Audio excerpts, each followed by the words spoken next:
പശ്ചിമേഷ്യ വീണ്ടും ഒരു മഹായുദ്ധത്തിന്റെ നിഴലിലാണ്.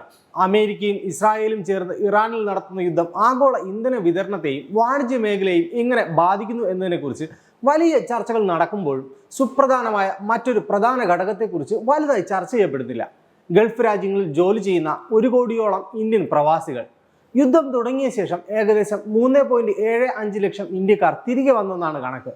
മടങ്ങിയെത്തിയതിൽ ഭൂരിഭാഗവും ഉയർന്ന ശമ്പളത്തിൽ ജോലി ചെയ്യുന്ന വൈറ്റ് കോളർ തൊഴിലാളികളാണ്. അവർ പ്രൊഫഷണലുകളാണ്. മിസൈലുകൾക്ക് താഴെ ഇന്നും വിറങ്ങലിച്ചു നിൽക്കുകയാണ് സാധാരണക്കാരായ തൊഴിലാളികൾ.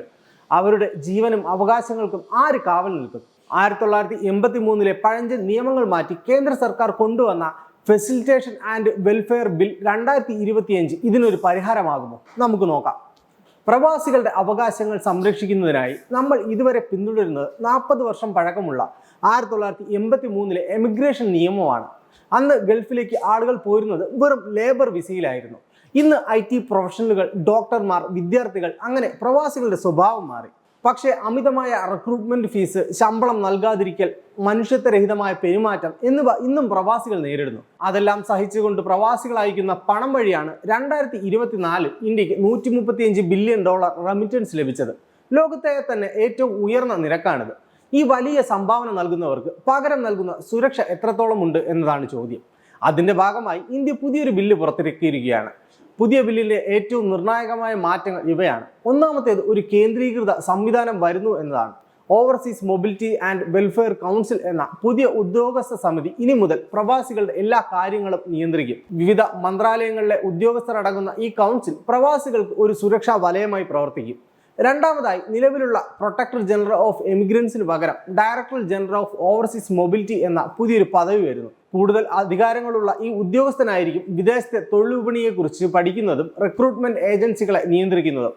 ഇവിടെയാണ് ഏറ്റവും പ്രധാനപ്പെട്ട മാറ്റം. റിക്രൂട്ട്മെന്റ് രംഗത്തെ ശുദ്ധീകരണം. അനധികൃത ഏജന്റുകൾക്ക് കടുത്ത പിഴയും ജയിൽ ശിക്ഷയും ബില്ല് ശുപാർശ ചെയ്യുന്നു. അതിലുപരി എംപ്ലോയർ പേയ്സ് പ്രിൻസിപ്പിൾ എന്ന ആഗോള നിയമം നടപ്പിലാക്കാനും ബില്ല് ലക്ഷ്യമിടുന്നു. അതായത് റിക്രൂട്ട്മെന്റ് ചിലവുകൾ തൊഴിലാളികളല്ല, മറിച്ച് ജോലി നൽകുന്ന കമ്പനി വഹിക്കണം. കൂടാതെ വിദേശത്തുള്ള ഇന്ത്യൻ എംബസികളിൽ 24 മണിക്കൂറും പ്രവർത്തിക്കുന്ന ഹെൽപ്പ് ഡെസ്കുകൾ വരുന്നു. മലയാളം ഉൾപ്പെടെയുള്ള പ്രാദേശിക ഭാഷകളിൽ തന്നെ പരാതികൾ ബോധിപ്പിക്കാനും പരിഹാരം തേടാനും പ്രവാസികൾക്ക് ഇതിലൂടെ സാധിക്കും. പുതിയ ബില്ല് തൊഴിലാളികൾക്ക് മാത്രമല്ല, വിദേശത്തേക്ക് പഠിക്കാൻ പോകുന്ന ലക്ഷക്കണക്കിന് വിദ്യാർത്ഥികളെയും ലക്ഷ്യം വയ്ക്കുന്നുണ്ട്.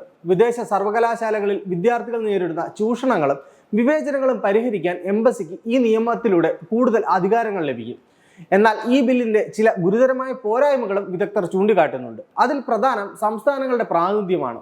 പ്രവാസികളുടെ പ്രശ്നങ്ങൾ താഴെത്തട്ടിൽ നേരിട്ട് കൈകാര്യം ചെയ്യുന്നത് സംസ്ഥാന സർക്കാരുകളാണ്. പക്ഷേ പുതിയ കൗൺസിൽ സംസ്ഥാനങ്ങൾക്ക് മതിയായ പങ്കാളിത്തമില്ല എന്നത് വലിയ പോരായ്മയായി ചൂണ്ടിക്കാട്ടുന്നു. മറ്റൊരു പ്രധാന കാര്യം മാറുന്ന കണക്കുകളാണ്. പണ്ട് പ്രവാസികളുടെ കാര്യത്തിൽ കേരളമായിരുന്നു മുന്നിലെങ്കിൽ ഇന്ന് ചിത്രം മാറി. ഗൾഫിലേക്ക് പോകുന്നവരിൽ പകുതിയിലധികവും ഉത്തർപ്രദേശ്, ബീഹാർ സ്വദേശികളാണ്. കേരളത്തിന്റെ വീതം 5% താഴെ കുറഞ്ഞു.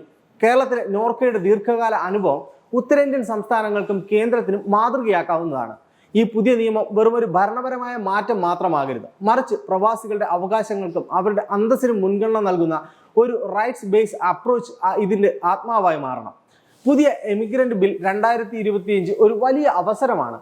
ഇത് വെറുമൊരു കടലാസ് രേഖയാകാതെ മറുനാട്ടിൽ വിയർപ്പൊഴുക്കുന്ന ഓരോ ഇന്ത്യക്കാരന്റെയും സുരക്ഷാ കവചമായി മാറണം. കേവലം ഉദ്യോഗസ്ഥ സമിതികളിൽ ഒതുങ്ങാതെ പ്രവാസികളുടെ പ്രശ്നങ്ങൾ നേരിട്ടറിയാവുന്ന സിവിൽ സൊസൈറ്റികളെയും ട്രേഡ് യൂണിയനുകളെയും കൂടി പങ്കാളികളാക്കി ഈ നിയമം കൂടുതൽ ശക്തമാക്കേണ്ടതുണ്ട്. ഫിലിപ്പൈൻസ് പോലുള്ള രാജ്യങ്ങൾ തങ്ങളുടെ പ്രവാസികളെ സംരക്ഷിക്കാൻ സ്വീകരിച്ച മാതൃകകൾ ഇന്ത്യയും ഗൗരവകരമായി പരിഗണിക്കണം.